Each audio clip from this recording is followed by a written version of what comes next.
mais visita. Já me considero da casa, já. Muito bom estar aqui com os irmãos. E é um privilégio poder participar juntos do memorial do sacrifício que o Senhor Jesus Cristo fez, entregando a sua vida para nos resgatar de uma condenação eterna. E é exatamente por isso que nós estamos aqui hoje. Quero pedir para os irmãos se colocarem de pé e leremos Isaías, capítulo 53.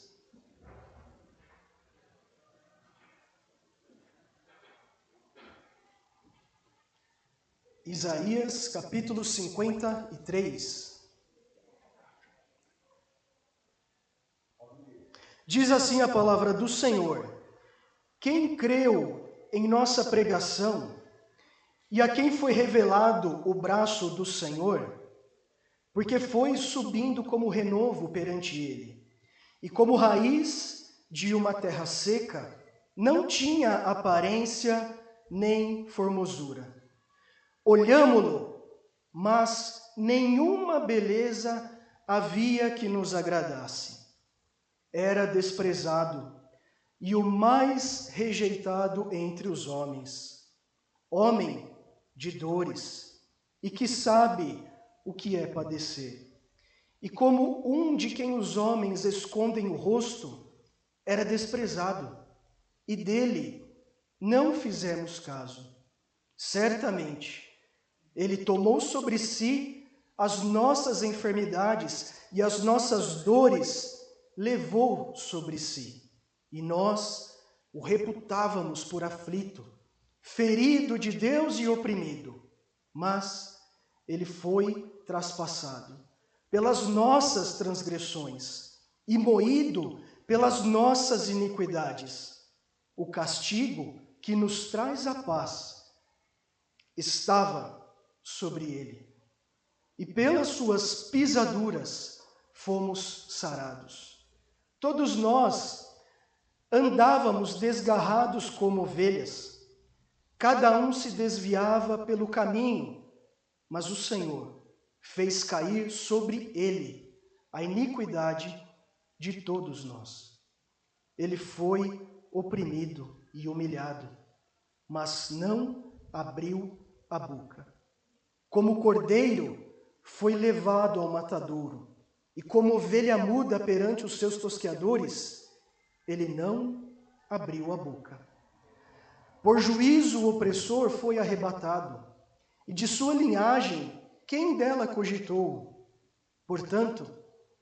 Porquanto foi cortado da terra dos viventes, por causa da transgressão do meu povo foi ele ferido. Designaram-lhe a sepultura com os perversos, mas o rico esteve na sua morte, posto que nunca fez injustiça, nem dolo algum se achou em sua boca. Todavia, ao Senhor agradou moê-lo, fazendo-o enfermar. Quando der ele a sua alma como oferta pelo pecado, verá a sua posteridade e prolongará os seus dias, e a vontade do Senhor prosperará nas suas mãos. Ele verá o fruto do penoso trabalho de sua alma e ficará satisfeito. O meu servo, o justo, como o seu conhecimento, justificará a muitos, porque as iniquidades deles levará sobre si.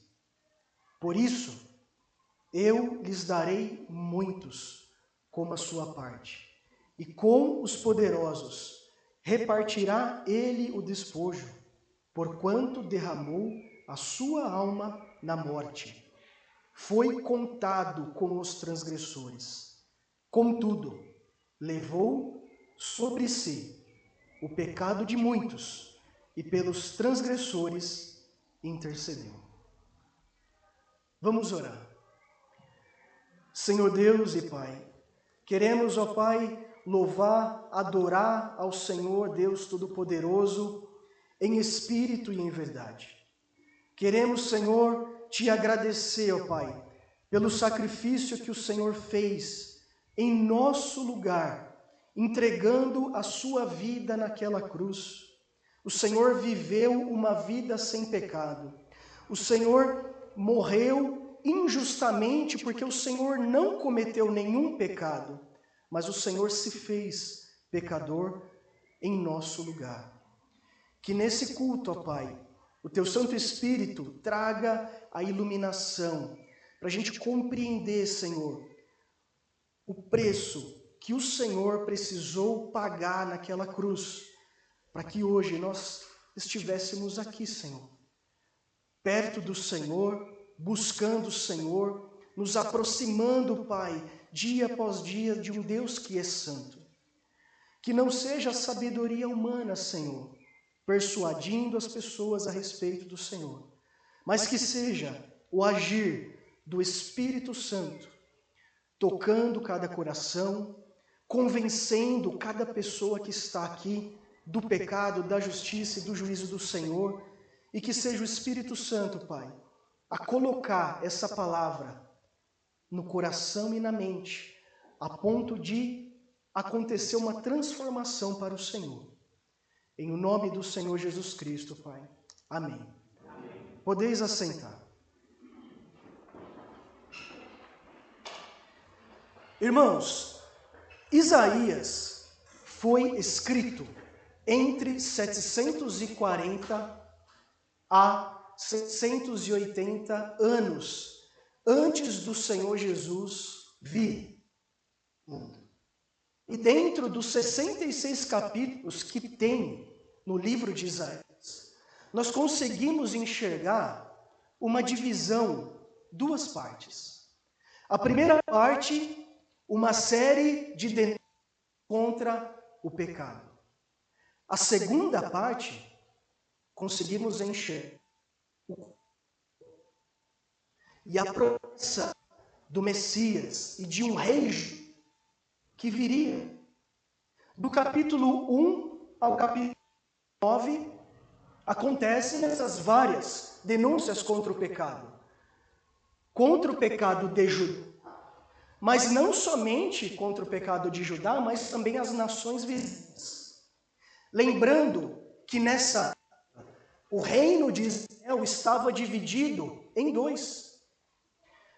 Ao norte, nós temos 10 formando o reino de Israel e 2 tribos ao sul formando o reino de Judá.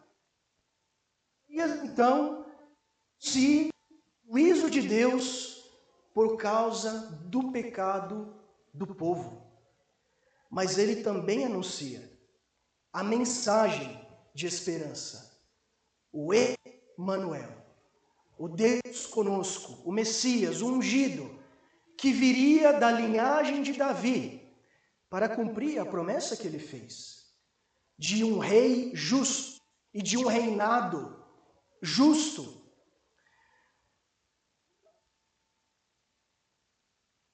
Consolo. Começa no capítulo 40 e vai até o capítulo 66. Dentro dos capítulos, a libertação do que estava cativo na Babilônia.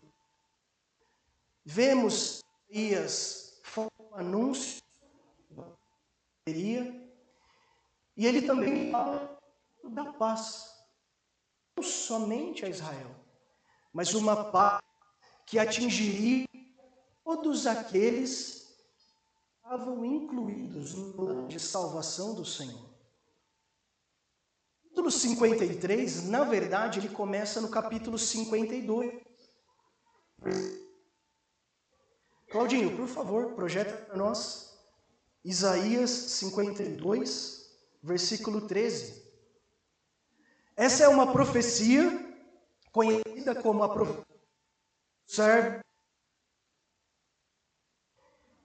E quando nós lemos o texto, ficamos impressionados de conseguir enxergar a precisa e exatidão da descrição que Isaías fez a respeito do Messias, movido pelo Espírito Santo.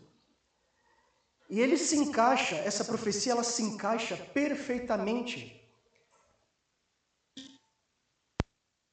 740 anos depois que Isaías escreveu essa profecia.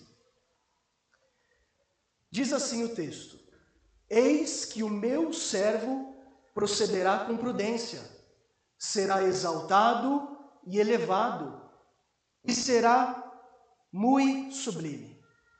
Hoje, os judeus, eles olham para esse texto, para a profecia de Isaías, e eles interpretam que o servo sofredor não é Cristo.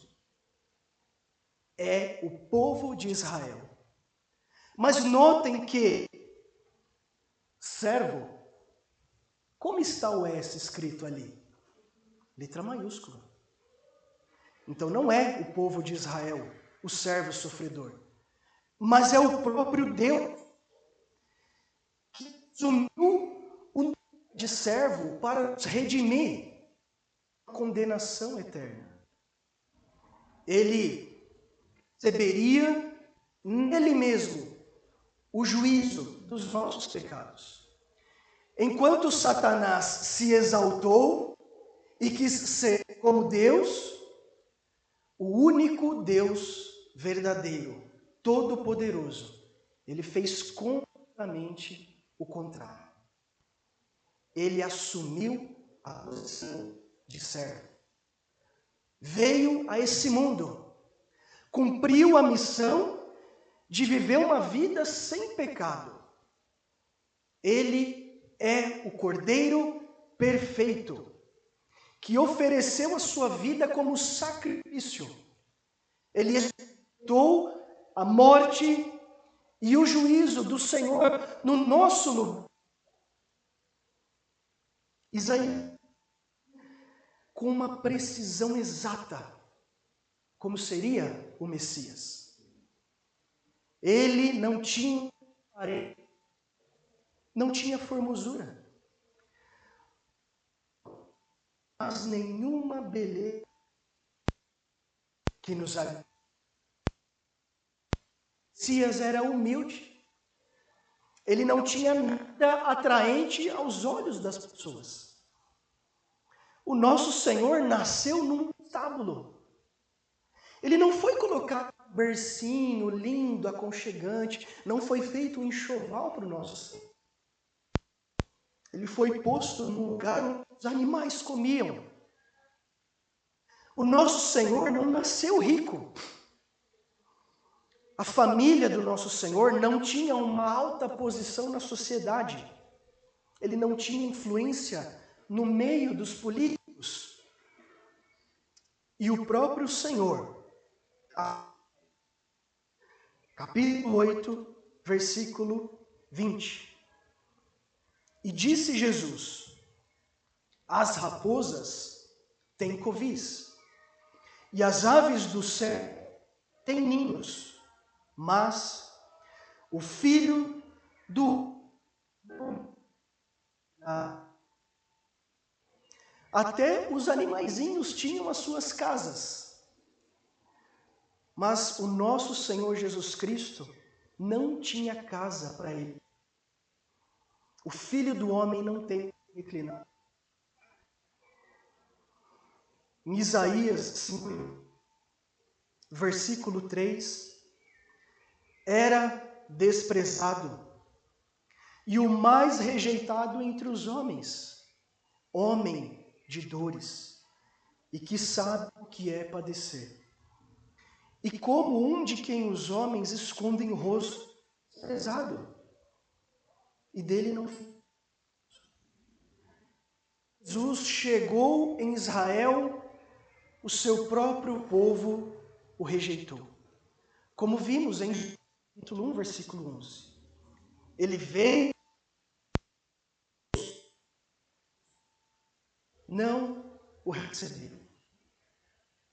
Nosso Senhor Jesus teve fome, teve sede, ele sentiu um cansaço extremo, a ponto de, durante a tempestade no mar, ele não acordou.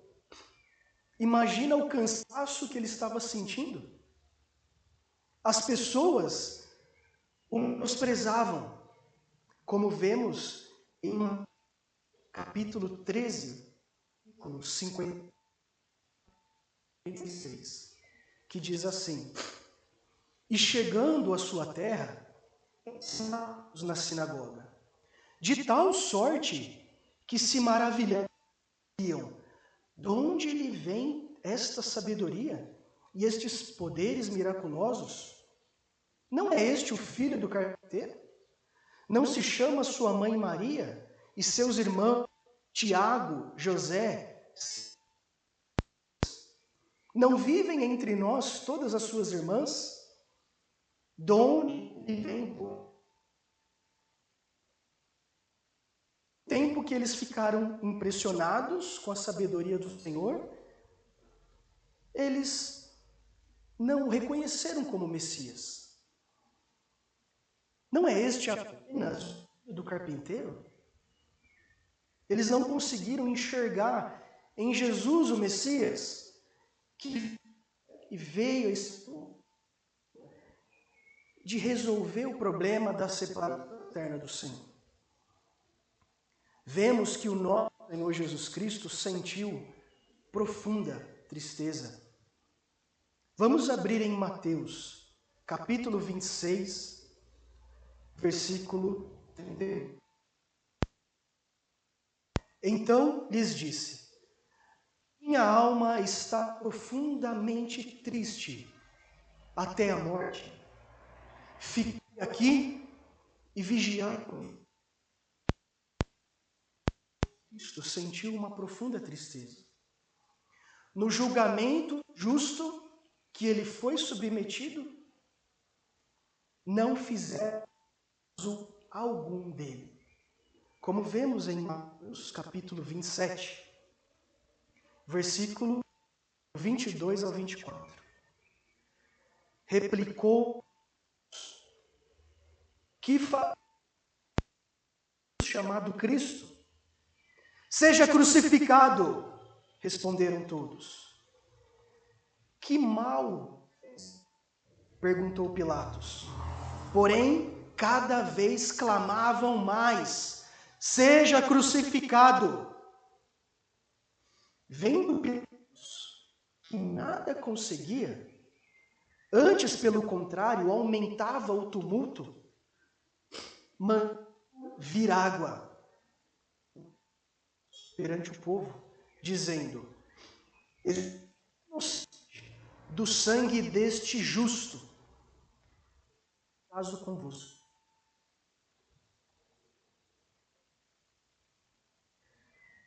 Não fizeram caso algum do Senhor, apenas clamavam: seja crucificado. Voltando para Isaías, capítulo 3, versículo 4 e 5, vemos assim na profecia: certamente ele tomou sobre enfermidades e as nossas dores. Nós o reputávamos por ferido de Deus e oprimido, mas ele foi traspassado pelas nossas transgressões e morreu por nossas iniquidades. O castigo da paz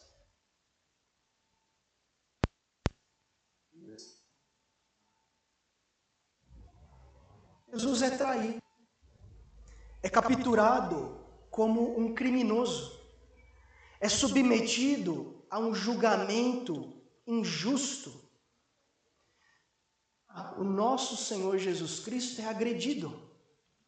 Ele recebe chutes, socos na sua cara, tapa, zombarias, é cuspido, é acusado de blasfêmia e o condenam à morte por isso. O Senhor, então, levado, é açoitado, com chicotes que na ponta tinha pedaços de ossos, com o propósito de rasgar a carne.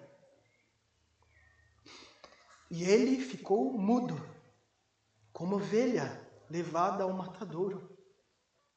A palavra fala que ele ficou completamente desfigurado. As pessoas olhavam para ele e não conseguiam, era horrendo como nosso Senhor Jesus Cristo ficou. Foi colocado na cabeça uma coroa de glória, de espinhos lourados, e era ele carregou uma cruz pesada. Pregaram as mãos do nosso Senhor, os pés do nosso Senhor, ergueram a cruz, e toda vez, para ele conseguir respirar, ele tinha que subir para conseguir respirar. Nosso Senhor começou a sentir câimbras. E cada vez que ele se esforçava para conseguir, as suas costas em carne viva, em madeira, imagina a dor que ele não estava sentindo.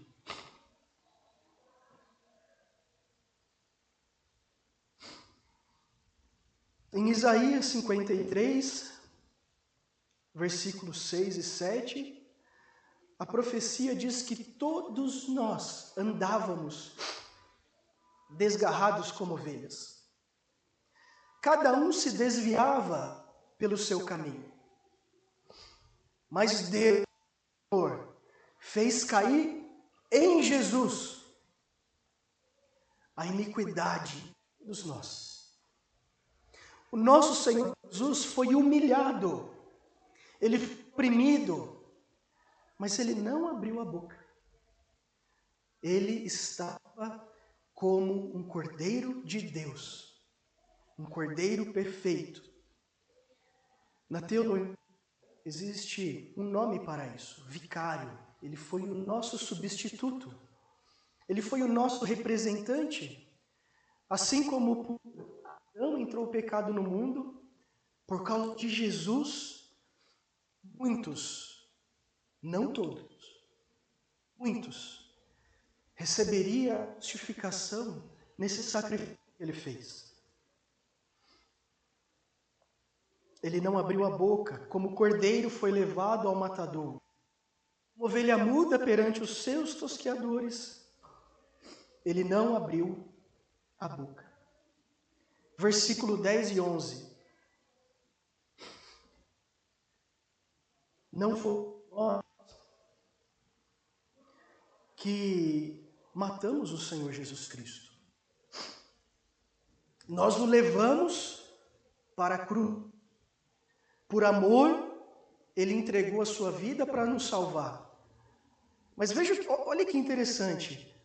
Agradou moê-lo, fazer. Quando quer ele a sua alma pelo pecado, e prolongará dias.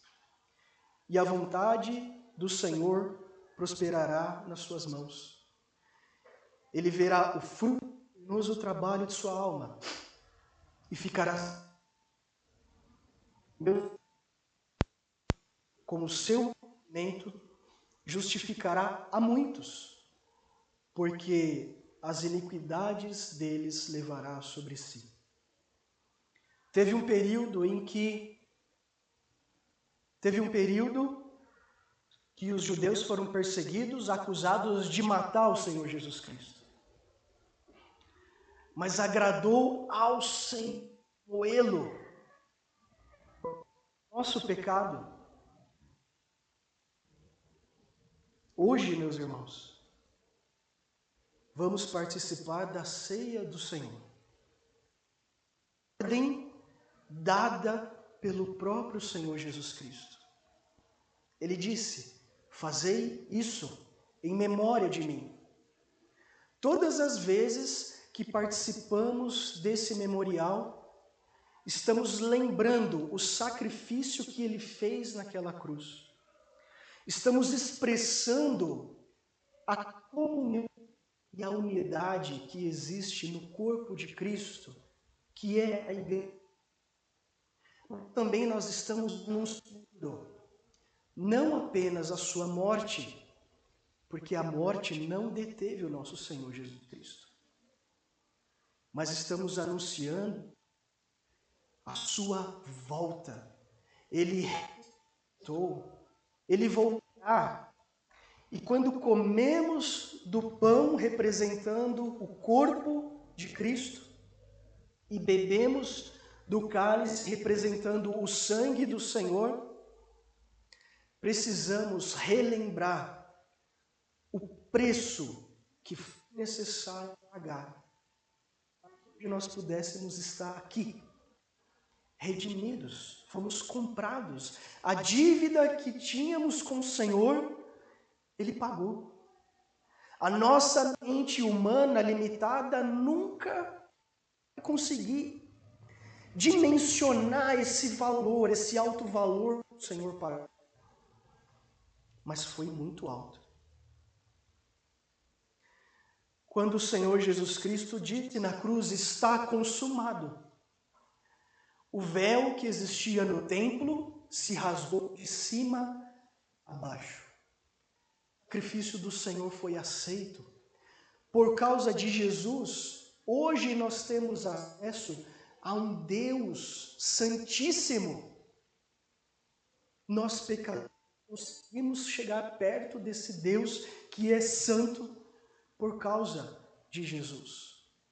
Não é nada que a gente faz, não é mérito nosso, mas foi o que Jesus fez para que isso fosse possível. Mas Deus é amor, e até quem não crê em Jesus diz isso. Como eu vou para o inferno? Como eu estou condenado se Deus é amor? É amor. É um atributo do Senhor o amor. Mas é atributo do Senhor também a justiça. Então, participar da ceia do Senhor é um privilégio, mas também requer de nós uma profunda atenção. E Paulo nos explica que participar da ceia do Senhor, precisamos nos avaliarmos. Precisamos examinar a nossa vida, examinar a nossa fé, examinar o nosso arrependimento, toda a nossa conduta diante do Deus vivo. Estou vivendo uma vida conforme Jesus disse para eu viver? Vamos abrir lá em João 14, versículo 21. Jesus disse: aquele que tem os meus mandamentos e os guarda, esse é o que me ama. Não adianta ir ao culto e as mãos, Senhor, eu te adoro, mas você guarda os mandamentos do Senhor, segue os princípios que o Senhor deixou na sua palavra, você seguir. Não adianta falar, eu te... Toda a sua atitude mostra o contrário. Participar da ceia, infelizmente, não tem devida reverência. Tem irmãos que nem entendem direito o que é isso. O que é esse memorial? Eu entendi que Cristo, da mesma forma que Ele se sacrificou, entregou, eu vou me sacrificar todos os dias. Eu vou renunciar às minhas vontades todos os dias. Eu vou tomar a minha cruz todos os dias e seguir Cristo. Eu vou fazer o que o Senhor, o meu Senhor, aprova. Eu não vou entristecer o Espírito Santo. E eu vou odiar o que eu vou aprovar o que o Senhor reprova. Estamos falando de atitudes, de comportamento, o que vem do coração. Depois que você fez esse ato, com reverência, com temor. Agora, se você vai participar da ceia do Senhor, vive vida leviana, uma vida sem arrependimento. Existe uma diferença entre arrependimento e remorso. O arrependimento é aquela profunda tristeza cometendo um pecado. E confessar a Deus e falar: Senhor, me liberta disso. Me liberta, Senhor, desse pecado. Me ajuda, Senhor, a sair, Pai, dessa prisão. Isso é arrependimento. É lutar todos os dias contra o pecado. A palavra fala que o Senhor é fiel e justo para perdoar os nossos pecados. Os nossos pecados já foram pagos. Vamos confessar a Deus e nos arrependemos. Não adianta nada vir à igreja e continuar a vida sem propósito. Existe uma consequência para isso. Meus irmãos, cuidado. Com Deus não se brinca. Quando Moisés pediu para que o povo se purificasse, porque Deus ia falar com eles. Moisés, fala o Senhor com Deus, fala você com Deus. Eles tiveram medo. O Senhor não se brinca, devemos ter o cuidado, devemos ter reverência, devemos buscar a santificação, não só para participar da ceia, mas todos os dias. E Paulo fala quais são as consequências quando você participa do sangue do Cordeiro sem discernimento. Quando você pega o pão representando o corpo, quando você pega o cálice representando o vinho derramado pelo Senhor, sem discernimento, bebe para a sua própria condenação. Você come e bebe para juízo para si mesmo. Por isso Paulo fala: eis o motivo de existir entre vocês muitos, não são poucos, muitos fracos. E não poucos que já morreram. Fracos participa sem discernimento, você fica fraco na fé, você vai se afastando cada vez mais. Você sofre uma consequência física, que é a doença. Então todo mundo que é doente, por favor, todo mundo que é doente é porque participou da ceia, então, sacramento? Não, não é isso. Paulo explica que a consequência faz isso sem reverência, sem temor, sem discernimento.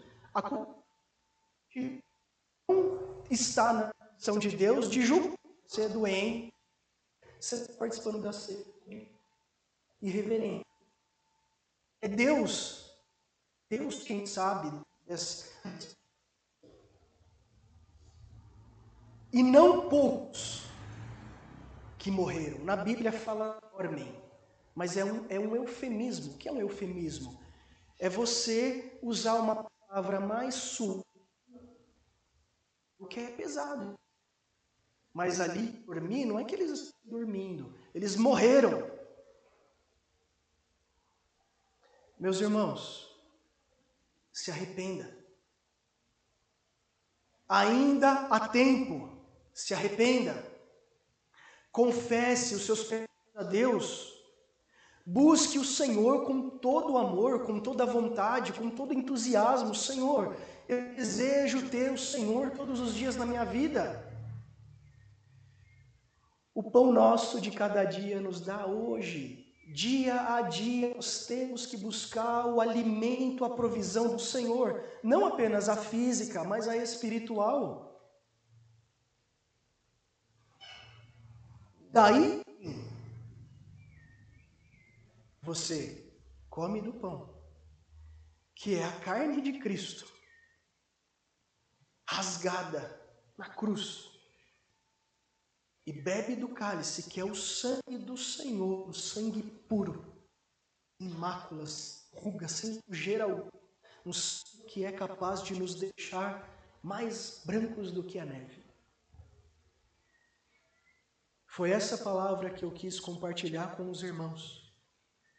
E eu oro para que o Espírito Santo pegue essa palavra e enraize no coração dos irmãos. Para que todos os dias o Espírito Santo te incomode a ter mais responsabilidade com o Senhor. E isso eu também digo para mim.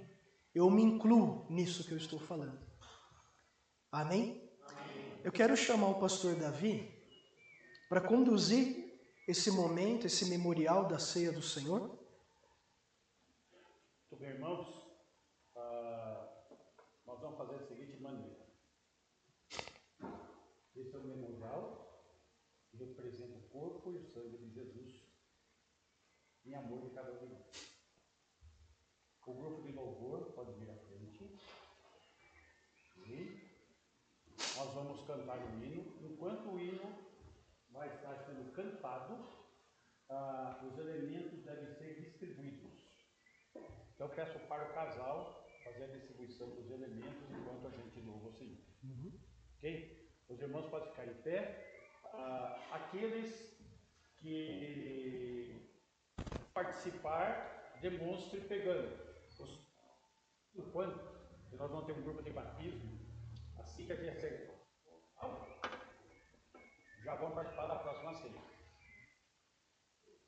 Então, mas para cantar, vamos ficar todos em pé. E os irmãos que vão receber a ceia, indica com a mão para eles saberem quem são vocês. Ok?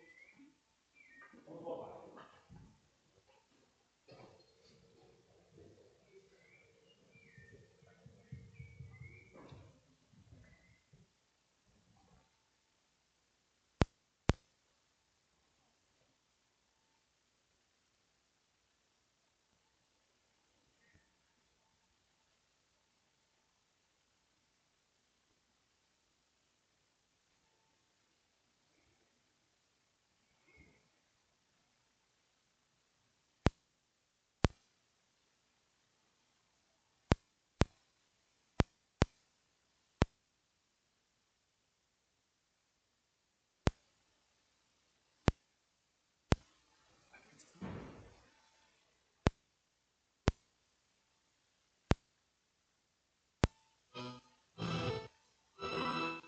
Participou?